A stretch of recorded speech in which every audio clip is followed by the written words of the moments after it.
Merry Christmas! Merry Christmas. No! Why did you bring that here? Don't worry, she's dead. Oh, wait. He's dead. Why? What? I accidentally ran over it. It's a Christmas miracle. Well, get it out of here. Relax, okay? And because this is Christmas, I am going to roast this goose and prepare it with a wild rice dressing. Do we have any cayenne pepper in the kitchen? Merry Christmas, Dwight. Jim, Wow. What do we got here? what does it look like? Dead goose. And Circle gets the square. All right. So can you watch this? I'm going to get my carving knife out of the trunk. Dwight, we talked about this. No, Toby, this is different. He's already dead.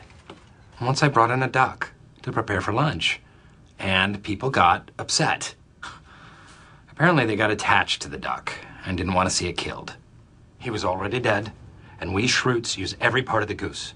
The meat has a delicious, smoky, rich flavor. Plus, you can use the molten goose grease and save it in the refrigerator, thus saving you a trip to the store for a can of expensive goose grease. Wow. Win-win. Exactly. Thank you, Jim. I like goose, and it's already dead. Is it so crazy if we eat it? That is crazy. It's crazy. Dwight, you cannot keep that here. Okay, that is ridiculous and totally against the spirit of Christmas. Come on, Dwight.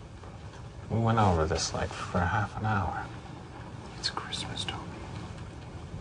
It's a dead animal in an office. You can't. Toby, I'm sorry. please. Please. Clean it in your car.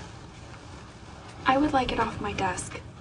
Oh, Pam, take a chill pill.